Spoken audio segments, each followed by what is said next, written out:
നാട്ടുവർത്തമാനം വിശദമായി. വീടിനുള്ളിൽ സമൂഹ വായനശാല ഒരുക്കി നാടിന് അഭിമാനമായി മാറിയിരിക്കുകയാണ് ആയിഷ ഷമീർ എന്ന ഈ വീട്ടമ്മ. ഗ്രാമത്തിലെ കുട്ടികളെയും സ്ത്രീകളെയും വായനയുടെ ലോകത്തിലേക്ക് അടുപ്പിക്കുക എന്ന ലക്ഷ്യത്തോടെയാണ് പാലക്കാട് പട്ടാമ്പി കൊടലൂർ സ്വദേശി ആയിഷ ഹോം ലൈബ്രറി ആരംഭിച്ചത്. അക്ഷരങ്ങളെ ഇഷ്ടപ്പെടുന്ന ആർക്കും ഈ വീട്ടിലെത്തി പുസ്തകങ്ങൾ എടുക്കാം, വായിക്കാം. ഒരു ഗ്രാമത്തിന് മുഴുവൻ അറിവിന്റെ വാതിൽ തുറന്നിടുകയാണ് ആയിഷയുടെ ഹോം പബ്ലിക് ലൈബ്രറി. ന്യൂസിലാൻഡ് പ്രധാനമന്ത്രി ജസീന്ത അർഡേനുമായി നടത്തിയ കത്തിടപാടുകളിലൂടെ ശ്രദ്ധ നേടിയ വീട്ടമ്മയും ബിരുദാനന്തര ബിരുദ വിദ്യാർത്ഥിനിയുമായ പട്ടാമ്പി കൊടലൂർ കൊട്ടാരത്തിൽ ആയിഷ ഷമീറാണ് സ്വന്തം വീട്ടിൽ പൊതു ലൈബ്രറി സജ്ജമാക്കിയത്. ബാലസാഹിത്യകൃതികൾ മുതൽ ലോക ക്ലാസിക്കുകളും ഉന്നത പഠന സഹായികളും വരെ ആയിഷയുടെ പുസ്തക ശേഖരത്തിലുണ്ട്. വിവിധ വിഷയങ്ങളിലായി 2000-ഓളം പുസ്തകങ്ങളാണ് ലൈബ്രറിയിൽ ഉള്ളത്. വീടിന്റെ മുകളിലെ നിലയിൽ വളരെ മനോഹരമായാണ് ലൈബ്രറി സജ്ജമാക്കിയിരിക്കുന്നത്. കോവിഡ് കാലത്ത് കലകളുടെയും വിനോദത്തിന്റെയും ലോകം നഷ്ടപ്പെട്ട യുവതലമുറയെ വായനയിലേക്ക് ആകർഷിക്കുകയാണ് ആയിഷയുടെ ലക്ഷ്യം. ഒരു കോവിഡിന്റെ ഒരു കാലഘട്ടമല്ലേ, അപ്പോൾ കുട്ടികൾ സ്കൂൾ അറ്റ്മോസ്ഫിയറും ലൈബ്രറി അറ്റ്മോസ്ഫിയറും സ്കൂൾ പ്ലേ ഗ്രൗണ്ട് എല്ലാം നഷ്ടപ്പെട്ട ഒരു സമയമാണ്. അപ്പോൾ കുട്ടികൾക്ക് back to mobile to tab എന്നൊരു കൺസെപ്റ്റാണ് ഇപ്പോൾ നടന്നുകൊണ്ടിരിക്കുന്നത്. അപ്പോൾ കുട്ടികളെ അതിൽ നിന്ന് മാറ്റി ചിന്തിച്ചുകൊണ്ട് പുസ്തകത്തിലേക്ക് കടന്നു ചെല്ലാൻ വേണ്ടിയിട്ട് പ്രചോദനം നൽകാൻ വേണ്ടിയിട്ടുമാണ് ഇങ്ങനെ ഒരു ആശയത്തിലേക്ക് വന്നത്. ആയിഷയുടെ ആഗ്രഹത്തോട് പൂർണ്ണ പിന്തുണ നൽകി ഭർത്താവ് ഷമീർ കൂടെയുണ്ട്. 5000 പുസ്തകങ്ങൾ ശേഖരിക്കാനുള്ള ശ്രമത്തിലാണിവർ. ഞായറാഴ്ചകളിൽ പൊതുസമൂഹത്തിന് വായനശാലയിലെത്തി പുസ്തകങ്ങൾ എടുക്കുകയും വായിക്കുകയും ചെയ്യാം. ആയിഷയുടെ മാതൃകാ പ്രവർത്തനത്തിന് പിന്തുണയേകി സന്നദ്ധ സംഘടനകളും വ്യക്തികളും പുസ്തകങ്ങൾ നൽകിയിട്ടുണ്ട്. സാങ്കേതിക വിദ്യകളുടെ വളർച്ചയിൽ വായനശാലകൾ നിന്നു പോകുന്ന കാലത്ത് വായനയെ പ്രോത്സാഹിപ്പിക്കുകയാണ് ലക്ഷ്യം. ന്യൂസ് 18 പട്ടാമ്പി. തേയില കൊണ്ട് വിസ്മയം തീർക്കുകയാണ് പട്ടാമ്പി കുലകല്ലൂർ സ്വദേശി ഫാത്തിമത്ത് ഹസ്ന എന്ന വിദ്യാർത്ഥി. പ്രധാനമന്ത്രിമാരുടെയും രാഷ്ട്രപതിമാരുടെയും ചിത്രങ്ങൾ വരച്ച് ഇന്ത്യ ബുക്ക് ഓഫ് റെക്കോർഡ്സിൽ ഇടം നേടിയിരിക്കുകയാണ് ഈ 16-കാരി.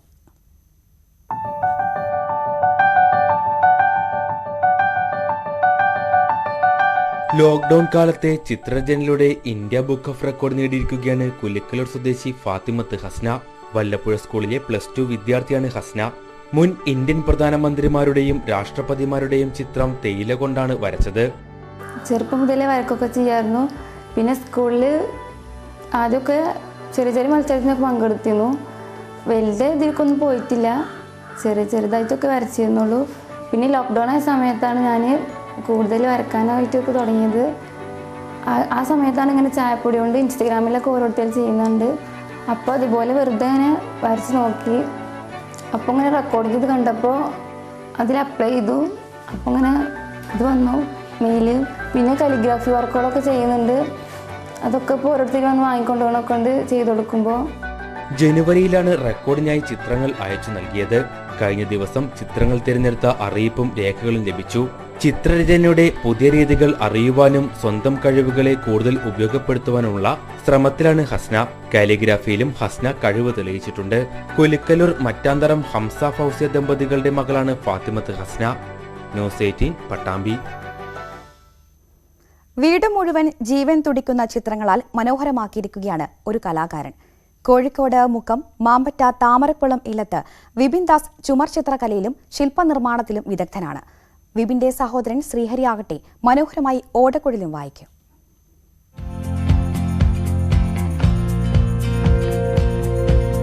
വിപിൻ ദാസിന് വീടിന്റെ ചുവരുകൾ തന്നെയാണ് ക്യാൻവാസ്. സാധാരണ ചുമർ ചിത്രകലയിൽ നിന്നും വ്യത്യസ്തമാർന്ന രീതിയാണ് വിപിൻ ദാസിന്റേത്. ഒരു ചിത്രത്തിൽ തന്നെ ചിത്രരചനയും ശില്പനിർമ്മാണവും സംയോജിച്ചു കൊണ്ടുപോകുന്ന ശൈലി. Devotional, realistic art, mural art എന്നിവയാണ് ഇഷ്ടമേഖലകൾ. 5 വയസ്സ് മുതൽക്ക് ഞങ്ങൾക്ക് കൂടുതലായിട്ട് വരയ്ക്കാൻ തുടങ്ങിയിട്ടുണ്ട്. അന്ന് പിന്നെ പെൻസിൽ ഡ്രോയിങ്ങും കാര്യങ്ങളൊക്കെ ആയിരുന്നു ചെയ്യാറ്. പെയിൻറ്റിൻ്റെ മുകളിൽ അങ്ങനെ കൈവയ്ക്കാറില്ല. പിന്നെ അത് കുറച്ചൊരു 7ാം ക്ലാസ്സിലെത്തുമ്പോഴാണ് പിന്നെ പെയിൻറ്റിങ് ചെയ്യാൻ തുടങ്ങിയത്. പിന്നെ അത് കഴിഞ്ഞു പിന്നൊരു 10ാം ക്ലാസ്സൊക്കെ കഴിഞ്ഞതിന് ശേഷമാണ് ഒരു സ്കൾപ്ചർ മോഡലിങ്ങിലേക്കൊക്കെ നോക്കാൻ തുടങ്ങിയത്. ക്ഷേത്രപൂജാരി കൂടിയായ വിപിൻ ദാസ് ക്ഷേത്ര ചുമരുകളിലും വർണ്ണവിസ്മയം തീർത്തിട്ടുണ്ട്. ശില്പനിർമ്മാണം 5ാം വയസ്സിൽ തുടങ്ങിയതാണ്. പ്രത്യേക പരിശീലനമില്ലെങ്കിലും സഹോദരൻ ശ്രീഹരി മനോഹരമായി ഓടക്കുഴൽ വായിക്കും.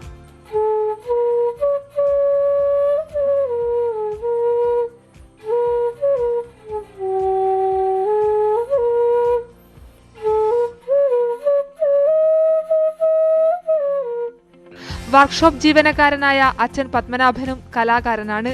അമ്മ പാർവതിയാണ് വിപിൻദാസിലെ കലാവാസന തിരിച്ചറിഞ്ഞതും പ്രോത്സാഹിപ്പിച്ചതും.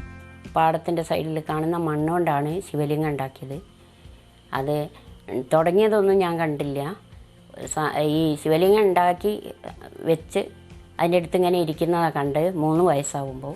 ക്ഷേത്രത്തിൽ പൂജയ്ക്കും സ്വകാര്യ സ്ഥാപനത്തിലെ ജോലിക്കുമിടയിലാണ് വിപിൻദാസ് ചിത്രരചനയ്ക്കുള്ള സമയം കണ്ടെത്തുന്നത്. ന്യൂസ് 18 മുക്കം. വന്യജീവി ശല്യത്തിൽ പൊറുതിമുട്ടി കോതമംഗലം കുട്ടമ്പുഴ പിണവർകുടി നിവാസികൾ. ഉപജീവന മാർഗമായ കൃഷി വന്യജീവികളെ നശിപ്പിച്ചിട്ടും വനംവകുപ്പ് ആവശ്യമായ നടപടി സ്വീകരിക്കുന്നില്ലെന്നാണ് ആദിവാസികൾ പറയുന്നത്. ശക്തമായ ഫെൻസിംഗ് സംവിധാനം വേണമെന്നാണ് ഇവരുടെ ആവശ്യം. പിണവർകുടി ആദിവാസി മേഖലയിലെ വെളിയത്തുംപറമ്പ്, മുത്തലാമുടി, ആന്തം ഊരുകളിലാണ് വന്യജീവി ശല്യം രൂക്ഷമായിരിക്കുന്നത്. 3 ഊരുകളിലായി 600ഓളം കുടുംബങ്ങളാണ് താമസിക്കുന്നത്. മഴക്കാലത്ത് വനവിഭവങ്ങൾ ശേഖരിക്കുന്നത് ബുദ്ധിമുട്ടായതിനാൽ കാർഷിക വൃത്തിയായിരുന്നു വരുമാന മാർഗം. വനം വകുപ്പ് സ്ഥാപിച്ച ഫെൻസിംഗുകൾ തകർന്നതോടെ വന്യജീവി ശല്യം രൂക്ഷമായി. തുടർന്ന് സ്വന്തം നിലയ്ക്ക് സൗരോർജ്ജ ഫെൻസിംഗ് സ്ഥാപിച്ചെങ്കിലും ഇവയും ആന തകർത്തു. ഇതോടെ കൃഷിസ്ഥലത്ത് രാത്രിയെന്നോ പകലെന്നോ ഇല്ലാതെ വന്യജീവികളുടെ സ്വൈര്യവിഹാരമായി. കുരങ്ങും മ്ലാവും പന്നിയും ആനയും കൈതച്ചക്കയും വാഴയും കൊക്കോയും തെങ്ങുമൊക്കെ നശിപ്പിച്ചു. വനം വകുപ്പ് ഉദ്യോഗസ്ഥരാകട്ടെ ഇങ്ങോട്ട് തിരിഞ്ഞു നോക്കാറില്ല. ശക്തമായ ഫെൻസിംഗ് സംവിധാനമോ ട്രെഞ്ച് കുഴിക്കലോ ഇല്ലാതെ വന്യജീവികളെ തടയാൻ കഴിയില്ലെന്നാണ് പ്രദേശവാസികളുടെ പക്ഷം. നമ്മൾ അപേക്ഷ വെച്ചു, 1.5 വർഷം കഴിഞ്ഞിട്ടും എനിക്ക് ഇതുവരെ ആ ഫോറസ്റ്റിന് ധനസഹായം പോലും കിട്ടിയിട്ടില്ല. ഒരു 5 പൈസ. കാട്ടാനഗര പരിഹര ആളാൻ ഞാനിപ്പോഴും ചികിത്സയിലേക്കാണ്, കോട്ടയമലയിൽ ചികിത്സ ചെയ്യുന്ന ആളാണ്. ഇതുവരെ ആ 5 പൈസ ഫോറസ്റ്റ് ഡിപ്പാർട്ട്മെന്റ് ഒരു സഹായം എനിക്ക് കിട്ടിയിട്ടില്ല. അവർ ഇന്നൊരു സർട്ടിഫിക്കറ്റ് 4 സർട്ടിഫിക്കറ്റ് പറയും. ഈ സർട്ടിഫിക്കറ്റ് നമ്മൾ എല്ലാ രേഖകളും പഠിച്ചു കൊടുത്തേക്കുന്നതാണ്. ഇത് കിട്ടിയില്ല. അതുകൊണ്ടോ കാട്ടാനഗര നമ്മൾ വിളിച്ച് പറയുന്നുണ്ട് അവരോട്. ഇതുകൊണ്ട് എല്ലാം കൃഷിയെല്ലാം നശിക്കുന്നുണ്ടോ. അതായത് പൊറുതിമുട്ടി മ്ലാവ്, കേഴ, പന്നിയ എല്ലാ മൃഗങ്ങളും വേട്ടയിടമാണ്. കാരണം മ്ലാവൻ സാധനം കാല് പൊക്കിയാണ് വേണ്ടത്. മൊത്തം കൊക്ക കുറച്ചായിടും. കൊക്ക എല്ലാം ചൂട് കിടക്കും. ഒരു കൊക്ക പോലും നമുക്ക് കിട്ടുകയില്ല. കാട്ടാന ശല്യമാണ് ഏറെ രൂക്ഷം. ഭയം കൊണ്ട് ജീവിക്കാൻ കഴിയാത്ത അവസ്ഥയെന്ന് ഇവിടുത്തുകാർ പറയുന്നു. തൊഴിലുറപ്പ് ജോലിക്കും ഈറ്റവെട്ടൽ ജോലിക്കും പോകുമ്പോൾ അയൽപ്പക്ക വീടുകളിൽ കുട്ടികളെ ഏൽപ്പിച്ചാണ് ഇവർ പോകുന്നത്. വന്യജീവി ശല്യം ഇനിയും രൂക്ഷമായാൽ ഊരുപേക്ഷിച്ചു പോകേണ്ടി വരുമെന്നും ഇവർ പറയുന്നു. ന്യൂസ് 18 കുട്ടമ്പുഴ. മലപ്പുറം നിലമ്പൂർ വനമേഖലയിലെ ആദിവാസി ഊരുകളിൽ പെരിന്തൽമണ്ണ സബ് കളക്ടർ സന്ദർശനം നടത്തി. നിലമ്പൂർ കരുളായി ഉൾവനത്തിലെ ഗോത്രവിഭാഗത്തിൽപ്പെട്ട ചോലനായ്ക്കർ താമസിക്കുന്ന മാഞ്ചേരി കോളനിയിലാണ് സബ് കളക്ടർ ശ്രീധന്യ സുരേഷ് സന്ദർശനം നടത്തിയത്. കോളനിക്കാരുടെ പരാതികളും ആവശ്യങ്ങളും അധികാരികളുടെ ശ്രദ്ധയിൽപ്പെടുത്തുമെന്നും ആവശ്യമായ നടപടികൾ സ്വീകരിക്കുമെന്നും കോളനിവാസികൾക്ക് ഉറപ്പു നൽകി. പലർക്കും ആധാർ കാർഡും ബാങ്ക് അക്കൌണ്ടും ഇല്ലാത്തതിനാൽ സർക്കാർ ആനുകൂല്യങ്ങൾ പലതും കൈപ്പറ്റാൻ കഴിയുന്നില്ലെന്നും ഓൺലൈൻ പഠനത്തിന് സൗകര്യമില്ലാത്തതിനാൽ കുട്ടികൾക്ക് പഠിക്കാൻ കഴിയുന്നില്ലെന്നും കോളനിക്കാർ അറിയിച്ചു. നിലമ്പൂർ തഹസിൽദാർ രഘുനാഥിന്റെ നേതൃത്വത്തിൽ റവന്യൂ സംഘവും ഡോക്ടർ അനുപമയുടെ നേതൃത്വത്തിൽ ആരോഗ്യ പ്രവർത്തകരും ITDP, പോലീസ്, വനംവകുപ്പ് ഉദ്യോഗസ്ഥരും സംഘത്തിലുണ്ടായിരുന്നു. പരിസ്ഥിതി ലോല പ്രദേശമായ കോഴിക്കോട് തുഷാരഗിരി വിനോദസഞ്ചാര കേന്ദ്രത്തിൽ ഉൾപ്പെട്ട 24 ഏക്കർ ഭൂമി സ്വകാര്യ വ്യക്തികൾക്ക് വിട്ടുകൊടുക്കാനുള്ള സുപ്രീംകോടതി ഉത്തരവിനെതിരെ കേരള നദീ സംരക്ഷണ സമിതി കോടതിയിലേക്ക്. പരിസ്ഥിതി ലോല പ്രദേശത്തെ മരം കൊള്ളയ്ക്കെതിരെ നിരന്തര പ്രതിഷേധം ഉയർന്നതിനെ തുടർന്ന് സർക്കാർ ഏറ്റെടുത്ത ഭൂമിയാണ് തിരിച്ചുകൊടുക്കാൻ കോടതി ഉത്തരവിട്ടത്. വിനോദസഞ്ചാര കേന്ദ്രത്തിലെ 2 വെള്ളച്ചാട്ടങ്ങൾ ഉൾപ്പെടെയാണ് സ്വകാര്യ വ്യക്തികൾക്ക് വിട്ടുകൊടുക്കുന്നത്.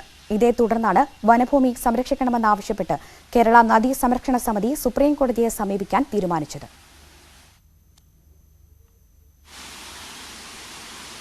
നിബിഡ വനമായ ഈ തുഷാരഗിരി പ്രദേശത്തിൻ്റെ ജൈവ പ്രാധാന്യത്തെക്കുറിച്ചിട്ട് വിശദമായ ഒരു EFL പഠനം നടത്തണമെന്നും ഈ സ്ഥലം വില കൊടുത്തിട്ടാണെങ്കിൽ പോലും സർക്കാർ ഏറ്റെടുക്കാനുള്ള നടപടികൾ സ്വീകരിക്കണമെന്നാണ് കേരള നദീ സംരക്ഷണ സമിതി ആവശ്യപ്പെടുന്നത്. ഇതിനാവശ്യമായിട്ട് ഞങ്ങൾ ഈ കോടതിയെ സമീപിക്കാൻ തീരുമാനിച്ചിട്ടുണ്ട്. അതിൻ്റെ കാര്യങ്ങളെല്ലാം മുന്നോട്ട് നീങ്ങിക്കൊണ്ടിരിക്കുകയാണ്. എന്ത് കാര്യം വന്നാലും തന്നെ ഇത്തരത്തിൽ ഈ ഭൂമി കൈമാറ്റം ചെയ്യുന്നതിന് ഇവിടുത്തെ പരിസ്ഥിതി സമൂഹവും അതേപോലെ ജനങ്ങളും സമ്മതിക്കില്ല എന്നുള്ള ഉത്തമ വിശ്വാസമാണ് ഞങ്ങൾക്കുള്ളത്. പട്ടാമ്പി കൊപ്പം ടൗൺ നവീകരണ പ്രവർത്തനങ്ങൾക്ക് തുടക്കമായി. സർക്കാർ 2 കോടി രൂപയാണ് ആദ്യഘട്ട നവീകരണത്തിനായി വകയിരുത്തിയത്. ടൗണിലെ വെള്ളക്കെട്ട്, ഗതാഗതക്കുരുക്ക് എന്നിവയ്ക്ക് നവീകരണത്തിലൂടെ പരിഹാരം കാണാനാണ് ലക്ഷ്യമിടുന്നത്.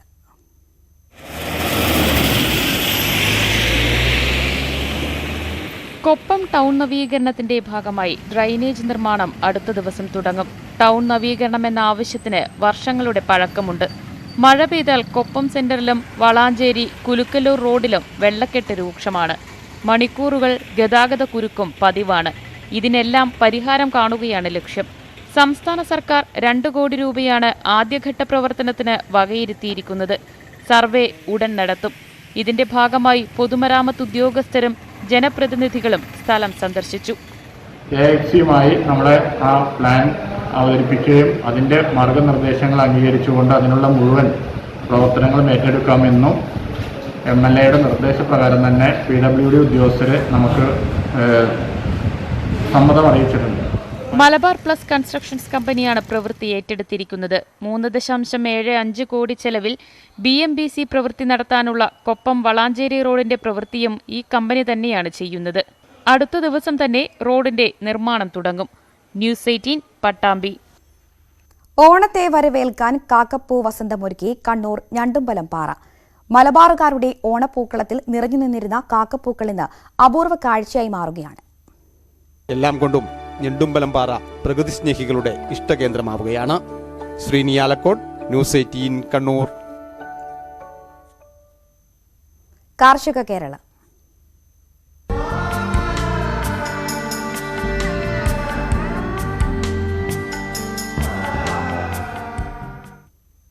കാന്താരി മുളകിന്റെ വിപണി സാധ്യത മനസ്സിലാക്കി വിപുലമായ രീതിയിലുള്ള കൃഷിയിൽ ഏർപ്പെട്ടിരിക്കുകയാണ് കണ്ണൂർ കതിരൂരിലെ ഹരിതം കർഷക കൂട്ടായ്മ. 1.5 ഏക്കർ സ്ഥലത്ത് നടത്തിയ കാന്താരി മുളക് കൃഷിയുടെ വിളവെടുപ്പ് മുൻ കൃഷിമന്ത്രി കൂടിയായ KP മോഹനൻ MLA നിർവഹിച്ചു. കാന്താരി മുളക് കൃഷിയിലൂടെ നേട്ടം കൊയ്തെടുക്കുകയാണ് കതിരൂർ സർവീസ് സഹകരണ ബാങ്കിന് കീഴിൽ പ്രവർത്തിക്കുന്ന ഹരിതം കർഷക കൂട്ടായ്മ. കതിരൂർ ടൗണിനടുത്തുള്ള 1.5 ഏക്കർ സ്ഥലത്താണ് കൃഷി. ദിനംപ്രതിയുള്ള പരിചരണമോ കൂടുതൽ മുടക്കുമുതലോ ഇല്ലാതെ തന്നെ വിളവ് കൊയ്തെടുക്കാമെന്നതാണ് കാന്താരി കൃഷിയുടെ സവിശേഷത. കാന്താരി കൃഷി മറ്റ് കൃഷികളെ അപേക്ഷിച്ച് കുറച്ചുകൂടി ആകർഷകമാണ്, ചെലവ് കുറവാണ്. പിന്നെ കഠിനമായി അധ്വാനിക്കാൻ പറ്റാത്ത ആളുകൾക്ക് പോലും ഈ കൃഷി ചെയ്യാൻ കഴിയും. കാന്താരി ഇന്ന് അന്യം നിന്ന് പോയ കൃഷിയായിട്ട് തന്നെയാണ് പറയുന്നത്. പക്ഷേ ഇത് നല്ല രീതിയിലായി കഴിഞ്ഞാൽ പിന്നെ നല്ല വിളവെടുപ്പ് കിട്ടുന്ന ആണ്. പ്രത്യേകിച്ചിട്ട് ഈ സമയം ഈ മഴക്കാലത്താണ് കാന്താരി ഏറ്റവും കൂടുതൽ ഉണ്ടാകുന്നത്. വലിയൊരു ബുദ്ധിമുട്ടില്ലാതെ പോകുന്നുണ്ട്. എന്നാലും മഴക്കാലത്ത് ഇതിൻ്റെ ഉൽപ്പാദനം വളരെ കൂടുതലാണ്. അത് വിറ്റഴിക്കാൻ അല്പം പ്രയാസങ്ങൾ നേരിട്ടുകൊണ്ടിരിക്കുന്നുണ്ട്. ഹരിതം ഗ്രൂപ്പിൽ അംഗങ്ങളായ 20ഓളം പേരാണ് കൃഷി നടത്തുന്നത്. കാന്താരി എന്ന് പറയുമ്പോൾ തന്നെ അതിൽ ഔഷധമൂല്യമുള്ള ഏറ്റവും കൂടുതൽ ഔഷധമൂല്യമുള്ള ഏറ്റവും പ്രധാനപ്പെട്ട സമ്പത്തായിട്ടാണ് ഈ കാന്താരി നമ്മൾ കാണുന്നത്. ബാങ്കിൻ്റെ കീഴിൽ 16 കർഷക ഗ്രൂപ്പുകൾ വ്യത്യസ്തമായ പരിപാടികൾ, ഓരോ ഇനങ്ങൾ കൃഷി ചെയ്ത് വലിയ ശ്രദ്ധ പിടിക്കുന്ന തരത്തിൽ ഈ മേഖലയിൽ, കാർഷിക മേഖലയിൽ ഇടപെട്ട് മുന്നോട്ട് പോയിക്കൊണ്ടിരിക്കുകയാണ്. ആവശ്യക്കാർ ഏറെ ഉള്ളതിനാൽ കാന്താരി മുളകിന് വിപണി അന്വേഷിച്ച് ബുദ്ധിമുട്ടേണ്ട സാഹചര്യമില്ലെന്നും കർഷകർ പറയുന്നു. ന്യൂസ് 18 കണ്ണൂർ. കൊച്ചി ധനുഷ്കോടി ദേശീയപാതയുടെ ഭാഗമായ കല്ലാർ പാലത്തിൽ കുഴികൾ രൂപപ്പെട്ടത് ആശങ്കയാകുന്നു. പാലത്തിലും ഇരുഭാഗത്തെ റോഡിലുമുണ്ടായ കുഴികളിൽ ഇരുചക്രവാഹനങ്ങൾ അപകടത്തിൽപ്പെടുമെന്നാണ് ആശങ്ക. കൊച്ചി ധനുഷ്കോടി ദേശീയപാതയിലെ പ്രധാന പാലങ്ങളിലൊന്നാണ് അടിമാലിക്ക് സമീപത്തെ കല്ലാർ പാലം. പഴയ പാലം തകർന്നു പോയതിനെ തുടർന്ന് 2016-ലാണ് കേന്ദ്ര ഫണ്ട് ഉപയോഗിച്ച് ഇവിടെ പുതിയ പാലം നിർമ്മിച്ചത്. എന്നാൽ ഇപ്പോൾ പാലത്തിന് നടുവിൽ കോൺക്രീറ്റ് ഇളകി കുഴികൾ രൂപപ്പെട്ടു. കുഴികളിൽ പാലത്തിന്റെ കമ്പികളും ഉയർന്നു നിൽപ്പുണ്ട്. പാലത്തിലേക്ക് പ്രവേശിക്കുന്ന ഇരുവശത്തും റോഡിനോട് ചേർന്നുള്ള ഭാഗത്തെ കോൺക്രീറ്റിന് കേടുപാടുകൾ സംഭവിച്ചിട്ടുണ്ട്. മഴവെള്ളം കെട്ടിനിൽക്കുന്നതോടെ പാലത്തിലെ കുഴികൾ ശ്രദ്ധയിൽപ്പെടാതെ ഇരുചക്രവാഹനങ്ങൾ അപകടത്തിൽപ്പെടുന്നതും പതിവാണ്. ദേശീയപാത അധികൃതരുടെ അടിയന്തര ശ്രദ്ധ ഇക്കാര്യത്തിൽ ഉണ്ടാകണമെന്നാണ് നാട്ടുകാർ ആവശ്യപ്പെടുന്നത്. News 18 Adimali. Palakkad municipal bus stand നിർമ്മാണം വൈകുന്നതിനെതിരെ വ്യാപാരി വ്യവസായി കോൺഗ്രസിന്റെ വേറിട്ട പ്രതിഷേധം. ബസ് സ്റ്റാൻഡ് കെട്ടിടം പൊളിച്ച് 3 വർഷമായിട്ടും പുനർനിർമ്മാണം ആരംഭിക്കാത്തതിനാൽ ശ്രദ്ധാബലി നടത്തിയാണ് പ്രതിഷേധം സംഘടിപ്പിച്ചത്. 3 വർഷം മുമ്പാണ് പാലക്കാട് മുനിസിപ്പൽ ബസ് സ്റ്റാൻഡ് കെട്ടിടം പുനർനിർമ്മാണത്തിനായി പൊളിച്ചിട്ടത്. പുതിയ കെട്ടിടം ഉടൻ നിർമ്മിക്കുമെന്നായിരുന്നു വാഗ്ദാനം. കെട്ടിട നിർമ്മാണം വൈകിയതോടെ ഇവിടെ കച്ചവടം നടത്തിയ വ്യാപാരികൾ പ്രതിസന്ധിയിലായി. ഇതോടെയാണ് പുനർനിർമ്മാണം ഉടൻ ആരംഭിക്കണമെന്നാവശ്യപ്പെട്ട് വ്യാപാരി വ്യവസായി കോൺഗ്രസിന്റെ നേതൃത്വത്തിൽ ബലി നടത്തി പ്രതിഷേധിച്ചത്. വർഗീയപരമായിട്ട് വരെ പാലക്കാട് നഗരസഭ ഈ ബസ് സ്റ്റാൻഡിനെ കാണുന്നുണ്ടോ എന്നുള്ള ഞങ്ങൾക്ക് സംശയം. ഞങ്ങൾ നിരവധി സമരം നടത്തി. അതിന്റെ ഭാഗമായിട്ട് ഞങ്ങൾ കഴിഞ്ഞ ഇതേപോലെ തന്നെ ഒരു പ്രതിഷേധ ധർണ സംഘടിപ്പിക്കുകയുണ്ടായി. എന്നിട്ടും ഒരു നിലപാട് സ്വീകരിക്കാത്തതുകൊണ്ടാണ് ഞങ്ങൾക്ക് ഖേദമുണ്ട് ഇന്ന് ഇതുപോലെ ഒരു സമരം നടത്തിയതിൽ. ബസ് സ്റ്റാൻഡിനായി നിരവധി രൂപരേഖകൾ ലഭിച്ചെങ്കിലും അന്തിമാനുമതി ആയിട്ടില്ല. അതിനുശേഷമേ ടെൻഡർ നടപടികൾ ആരംഭിക്കൂ. നഗരസഭയുടെ അനാസ്ഥയാണ് ഇതിന് കാരണമെന്ന് വ്യാപാരികൾ പറയുന്നു. ബസ് സ്റ്റാൻഡുമായി ബന്ധപ്പെട്ട് ജീവിക്കുന്ന കച്ചവടക്കാരുടെയും മറ്റ് തൊഴിലാളികളുടെയും ജീവിതം കടുത്ത പ്രതിസന്ധിയിലാണെന്നും ഇവർ വ്യക്തമാക്കി. ന്യൂസ് 18 പാലക്കാട്. മലപ്പുറം താനാളൂരിലെ ദുരൂഹ മരണങ്ങളിൽ നിഷ്പക്ഷ അന്വേഷണം നടത്തണമെന്ന ആവശ്യം ശക്തമാകുന്നു. കഴിഞ്ഞ വർഷം മരിച്ച കുഞ്ഞിപ്പാത്തുമ്മയുടേത് അടക്കമുള്ള മരണങ്ങളിലെ ദുരൂഹത നീക്കാൻ കഴിയാത്ത സാഹചര്യത്തിൽ സർവകക്ഷി ആക്ഷൻ കമ്മിറ്റിക്കും രൂപം നൽകിയിരിക്കുകയാണ് നാട്ടുകാർ. കഴിഞ്ഞ വർഷം ഡിസംബർ 30-നാണ് താനാളൂരിൽ പുളിക്കിയത്ത് കുഞ്ഞിപ്പാത്തുമ്മ മരിച്ചത്. മരണത്തിൽ ദുരൂഹതയുണ്ടെന്ന ആരോപണത്തെ തുടർന്ന് മൃതദേഹം പുറത്തെടുത്ത് പോസ്റ്റ്മോർട്ടം നടത്തിയിരുന്നുവെങ്കിലും ഫലമുണ്ടായില്ല. ജീവകാരുണ്യ പ്രവർത്തനങ്ങളിൽ സജീവമായിരുന്ന കുഞ്ഞിപ്പാത്തുമ്മയുടെ മൃതദേഹം പുറത്തെടുത്ത് പോസ്റ്റ്മോർട്ടം നടത്തുന്നതിൽ പലർക്കും വിയോജിപ്പുണ്ടായിരുന്നു.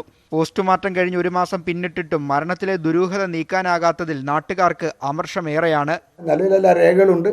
അതുമായിട്ട് കേസ് കൊടുക്കണമെങ്കിൽ എന്ത് വേണം? ശരിയായ രീതിയിലുള്ള റിപ്പോർട്ടുകൾ കിട്ടണം. പോലീസ് ഇത് എന്ത് ചെയ്യുന്നു? മറച്ചു വെക്കുന്നു. ഒക്കെ പോലീസായി രംഗത്ത് കൊണ്ടുവന്ന് ഇവൻ പ്രതിയാണെന്നുണ്ടെങ്കിൽ സ്വാഭാവികമായിട്ടും ഇയാൾ ഇപ്പം മർഡർ, അതായത് ശ്വാസം മുട്ടിച്ച് കൊന്നതോ മറ്റതോ ആണെന്നുണ്ടെങ്കിൽ സ്വാഭാവികമായിട്ടും പോലീസ് വന്ന് അവനെ അറസ്റ്റ് ചെയ്യണ്ടേ? നിഷ്പക്ഷ അന്വേഷണം നടത്തി മരണത്തിലെ ദുരൂഹത നീക്കണമെന്നാണ് നാട്ടുകാരുടെ ആവശ്യം. ന്യൂസ് 18 തിരൂർ. കരിപ്പൂർ വിമാനത്താവള ഭൂമിയുമായി ബന്ധപ്പെട്ട അതിരുകൾ സംബന്ധിച്ച് കൊണ്ടോട്ടി നഗരസഭയും പള്ളിക്കൽ പഞ്ചായത്തും തമ്മിൽ തർക്കം. കൊണ്ടോട്ടി നഗരസഭയുടെ ആവശ്യപ്രകാരം സർവേ നടന്നെങ്കിലും റിപ്പോർട്ടിൽ അവ്യക്തതയുണ്ടെന്ന് പുളിക്കൽ പഞ്ചായത്ത് അധികൃതർ പറയുന്നു. വിമാനത്താവള ഭൂമിയിൽ ഏറിയ ഭാഗവും പള്ളിക്കൽ പഞ്ചായത്ത് പരിധിയിലാണ്. വർഷങ്ങളായി വിമാനത്താവളത്തിൽ നിന്നുള്ള തൊഴിൽ നികുതിയും കെട്ടിട നികുതിയും ലഭിക്കുന്നത് പള്ളിക്കൽ പഞ്ചായത്തിനാണ്. അതേസമയം വിമാനത്താവളവുമായി ബന്ധപ്പെട്ട റോഡുകൾ, തെരുവുവിളക്കുകൾ, മാലിന്യ സംസ്കരണം തുടങ്ങിയ കാര്യങ്ങളിൽ കൂടുതൽ ഉത്തരവാദിത്തം കൊണ്ടോട്ടി നഗരസഭയ്ക്കാണ്. എന്നാൽ നികുതി ഇനത്തിലൊന്നും ലഭിക്കുന്നുമില്ല. വില്ലേജുകൾ സംബന്ധിച്ച ചില സംശയങ്ങൾ ഉന്നയിച്ചുകൊണ്ട് കൊണ്ടോട്ടി നഗരസഭ സർവേ നടത്തി വ്യക്തത വരുത്തണമെന്ന് റവന്യൂ അധികൃതരോട് ആവശ്യപ്പെട്ടിരുന്നു. അതനുസരിച്ച് സർവേ നടന്നു. ആധുനിക സംവിധാനമായ ടോട്ടൽ സ്റ്റേഷൻ മെഷീൻ ഉപയോഗിച്ചായിരുന്നു സർവേ. ചില ഭാഗങ്ങൾ കൊണ്ടോട്ടി നഗരസഭയുടേതാണെന്ന് കണ്ടെത്തി. ഭൂരിഭാഗവും പള്ളിക്കൽ പഞ്ചായത്ത് പരിധിയിലും. അതനുസരിച്ച് 30% നികുതി ലഭിക്കേണ്ടതാണെന്ന് കൊണ്ടോട്ടി നഗരസഭാ അധികൃതർ വിലയിരുത്തി. ഇത് തീർത്തും തെറ്റാണെന്നും സർവേയിൽ അവ്യക്തതയുണ്ടെന്നും പള്ളിക്കൽ പഞ്ചായത്ത് പ്രസിഡന്റ് ചെമ്പാൻ മുഹമ്മദ് അലി പറഞ്ഞു. എന്നാൽ അതിരുകൾ സംബന്ധിച്ച് വ്യക്തത വരുത്തുകയാണ് ഉദ്ദേശമെന്നും അതിനായി തുടർ നടപടികൾ വേണമെന്നും കൊണ്ടോട്ടി നഗരസഭാ സ്റ്റാൻഡിംഗ് കമ്മിറ്റി ചെയർമാൻ അഷ്റഫ് മടാൻ പറഞ്ഞു. ഈ അളവിൽ ഇപ്പോൾ പള്ളിക്കൽ ഗ്രാമപഞ്ചായത്തിൻ്റെ കൈവശമുള്ള കുറേയധികം സ്ഥലങ്ങൾ, അന്താരാഷ്ട്ര ടെർമിനലിൻ്റെ ഭാഗം, fire station, car parking area, അതുപോലെ തന്നെ കാർഗോ കോംപ്ലക്സിൻ്റെ ഒരു ഭാഗമടക്കം 30-35% സ്ഥലം കൊണ്ടോട്ടി വില്ലേജിൽ കൊണ്ടോട്ടി നഗരസഭയുടെ ഭാഗമായി വരുമെന്നാണ് കണ്ടെത്തിയിട്ടുള്ളത്. അതുകൊണ്ട് ഇനി അതുമായി ബന്ധപ്പെട്ടുകൊണ്ടുള്ള തുടർ നടപടികൾ ഉണ്ടാകണം, മാർക്കിംഗ് നടത്തണം. ഞങ്ങൾക്ക് അർഹമായിട്ടുള്ള നികുതി ഞങ്ങൾക്ക് തന്നെ പിരിക്കാൻ ആവശ്യമായിട്ടുള്ള കാര്യങ്ങൾ പെട്ടെന്ന് തന്നെ ഉണ്ടാകണമെന്നാണ് നഗരസഭ ആഗ്രഹിക്കുന്നത്. ഇതിന് തർക്കത്തിൻ്റെയും മറ്റും കാര്യമില്ല. അതേസമയം തർക്കങ്ങളില്ലെന്ന് ഇരു തദ്ദേശ സ്ഥാപനങ്ങളിലെയും ജനപ്രതിനിധികൾ വ്യക്തമാക്കുന്നു. ബന്ധപ്പെട്ടവർ ഇടപെട്ട് വ്യക്തത വരുത്തുമെന്നും അവർ പ്രതീക്ഷിക്കുന്നു. ന്യൂസ് 18 കൊണ്ടോട്ടി. ട്രോളിംഗ് നിരോധനം അവസാനിച്ചിട്ടും മത്സ്യലഭ്യതയിലെ കുറവ് തീരങ്ങളിൽ നിരാശ പരത്തുന്നു. കാര്യമായ കോള് ലഭിക്കാതെയാണ് കാസർഗോഡ് മടക്കരയിൽ ബോട്ടുകൾ തീരത്തണയുന്നത്. ട്രോളിംഗ് നിരോധനം അവസാനിച്ചിട്ട് 4 ദിവസമായെങ്കിലും മത്സ്യലഭ്യതയിലെ കുറവ് തീരത്ത് നിരാശ പടർത്തുകയാണ്. താരതമ്യേന വില കുറഞ്ഞ ചാമ്പാൻ മത്സ്യമാണ് കഴിഞ്ഞ 2 ദിവസങ്ങളിൽ ലഭിച്ചത്. ഓടങ്ങൾക്ക് ആശ്വാസത്തിനുള്ള വകയായി ചെമ്മീൻ ലഭിച്ചപ്പോൾ പല ബോട്ടുകൾക്കും ഡീസൽ കാശ് പോലും ലഭിക്കാത്ത സ്ഥിതിയായിരുന്നു. ആഴക്കടലിൽ മത്സ്യലഭ്യത കുറവാണ് ബോട്ടുകളെ പ്രതിസന്ധിയിലാക്കുന്നത്. തീരത്തുനിന്നും 5 കിലോമീറ്റർ വരെ വള്ളങ്ങൾക്കും അതിനു പുറത്ത് ബോട്ടുകൾക്കും മത്സ്യബന്ധനത്തിന് അനുമതിയുണ്ട്. തീരക്കടലിലെ മത്സ്യമാണ് വള്ളക്കാരുടെ പ്രധാന ആശ്രയം. ആഴക്കടലിലേക്ക് പോകുന്തോറും മത്സ്യസമ്പത്ത് കുറഞ്ഞു വരുന്നതാണ് ബോട്ടുകൾക്ക് വിനയാകുന്നത്. ഡീസൽ കാശ് പോലും ലഭിക്കാതെ വരുന്നതോടെ ബോട്ടുകൾ കടലിൽ പോകുന്നത് പരിമിതപ്പെടുത്തിയിരിക്കുകയാണ്. വേനൽ കനക്കുമ്പോൾ കടലിൽ മത്സ്യം കുറയുന്നത് പതിവാണെങ്കിലും ഇപ്പോൾ മത്സ്യം കൂടുതലായി ലഭിക്കേണ്ട സമയമാണ്. വരും ദിവസങ്ങളിൽ കടൽ കനിയുമെന്ന് തന്നെയാണ് ഇവരുടെ പ്രതീക്ഷ. ന്യൂസ് 18 ചെറുവത്തൂർ. ഇടുക്കി മൂന്നാറിനായി ആരംഭിച്ച RTO ഓഫീസിന്റെ പ്രവർത്തനം വർഷങ്ങൾ പിന്നിടുമ്പോഴും യാഥാർത്ഥ്യമായില്ല. ഓഫീസ് ആരംഭിക്കാൻ റവന്യൂ വകുപ്പ് കെട്ടിടം വിട്ടു നൽകിയെങ്കിലും ഉദ്യോഗസ്ഥർ എത്താൻ കൂട്ടാക്കാത്തതാണ് പ്രശ്നങ്ങൾക്ക് കാരണം. ഇതിനെതിരെ പ്രതിഷേധം ശക്തമാക്കാനാണ് നാട്ടുകാരുടെ തീരുമാനം. മറയൂർ, കാന്തല്ലൂർ, വട്ടവട, കീഴന്തല്ലൂർ ഭാഗങ്ങളിൽ നിന്നുള്ളവർക്ക് 30 കിലോമീറ്റർ സഞ്ചരിച്ചു വേണം വാഹന സംബന്ധമായ പ്രശ്നങ്ങൾക്ക് പരിഹാരം കാണാൻ. മാത്രമല്ല, മൂന്നാറിലെ ആയിരക്കണക്കിന് ഓട്ടോ ടാക്സി തൊഴിലാളികളും RTO ഓഫീസ് അടിമാലിയിൽ പ്രവർത്തിക്കുന്നതുകൊണ്ട് പ്രതിസന്ധിയിലാണ്. ചെറിയ കാര്യത്തിനു പോലും കൂടുതൽ പണം ചിലവഴിച്ച് അടിമാലിയിലെത്തണം. ഇത്തരം പ്രശ്നങ്ങൾക്ക് ശാശ്വത പരിഹാരം കാണുന്നതിനാണ് ദേവികുളത്ത് സിവിൽ സ്റ്റേഷനിൽ RTO ഓഫീസ് പ്രവർത്തിക്കാൻ ആവശ്യമായ സൗകര്യങ്ങൾ ദേവികുളം മുൻ സബ് കളക്ടറുടെ നേതൃത്വത്തിൽ സ്വീകരിച്ചത്. അതേ തുടർന്ന് ഒരു യൂണിറ്റിന്റെ പ്രവർത്തനം ഒരാഴ്ചയോളം ദേവികുളത്തേക്ക് മാറ്റുകയും ചെയ്തിരുന്നു. എന്നാൽ ദിവസങ്ങൾക്കകം ഉദ്യോഗസ്ഥർ സേവനം മതിയാക്കി. സ്വകാര്യ കെട്ടിടത്തിൽ പ്രവർത്തിക്കുന്ന ഓഫീസിന് പതിനായിരങ്ങളാണ് സർക്കാർ ഖജനാവിൽ നിന്ന് ഓരോ മാസവും ചെലവഴിക്കുന്നത്. സാധാരണ ജനങ്ങൾക്ക് ഏറെ ഉപകാരപ്രദമാകുന്ന കാന്തല്ലൂർ മുതൽ വട്ടവട മുതൽ അങ്ങനെ ഓരോ മേഖലകളിൽ കുടിയേറ്റ കർഷകർക്കും തോട്ടം തൊഴിലാളികൾക്ക് ഏറെ ഉപകാരപ്രദമായി ദേവികുളം ടൗണിൽ സ്ഥാപിച്ച RT ഓഫീസ് വീണ്ടും വാടക ബിൽഡിംഗിലേക്ക് പോകുന്നതിൻ്റെ നിജസ്ഥിതി എന്തെന്നറിയുവാൻ ദേവികുളം നിവാസികൾ വെമ്പൽ കൊള്ളുകയാണ്. അതിൻ്റെ സത്യാവസ്ഥയ്ക്ക് വേണ്ടി അനിശ്ചിതകാല സമരങ്ങളിലേക്കുള്ള ഒരു പോക്കിലേക്കാണ് ദേവികുളം നിവാസികൾ. ദേവികുളം ആസ്ഥാനമാക്കി പ്രവർത്തിക്കേണ്ട ഓഫീസ് അടിമാലിയിൽ നിന്നും എത്രയും പെട്ടെന്ന് മാറ്റാൻ സർക്കാർ തലത്തിൽ ഇടപെടൽ നടത്തണമെന്നാണ് നാട്ടുകാരുടെ ആവശ്യം. ന്യൂസ് 18 ദേവികുളം. വയനാട് വൈത്തിരിയിൽ ചായക്കടക്കാരന് പിഴ ചുമത്താനുള്ള സെക്ടറൽ മജിസ്ട്രേറ്റിന്റെ ശ്രമം നാട്ടുകാർ തടഞ്ഞു. കടം കാരണം ആത്മഹത്യയുടെ വക്കിലാണെന്ന് പറഞ്ഞ് കടയുടമ ബഹളം വെച്ചതോടെയാണ് നാട്ടുകാർ സംഘടിച്ചത്. തുടർന്ന് പിഴ വേണ്ടെന്ന് വെച്ച് മുന്നറിയിപ്പ് നൽകി ഉദ്യോഗസ്ഥ സംഘത്തിന് മടങ്ങേണ്ടി വന്നു.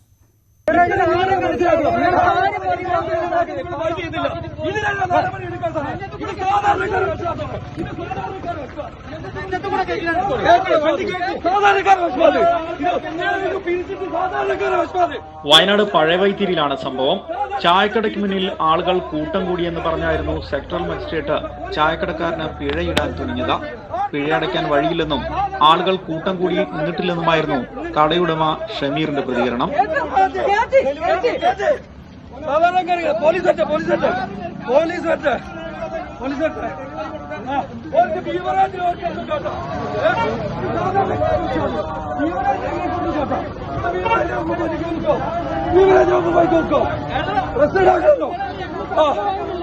പലതവണ മുന്നറിയിപ്പ് നൽകിയതാണെന്നും പിഴ അടയ്ക്കണമെന്നും ഉദ്യോഗസ്ഥർ ആവർത്തിച്ചതോടെ കടയുടമ വാഹനത്തിനു മുന്നിൽ റോഡിൽ കിടന്നു. കടം കാരണം ആത്മഹത്യയുടെ വക്കിലാണെന്നും ഷമീർ പറയുന്നു.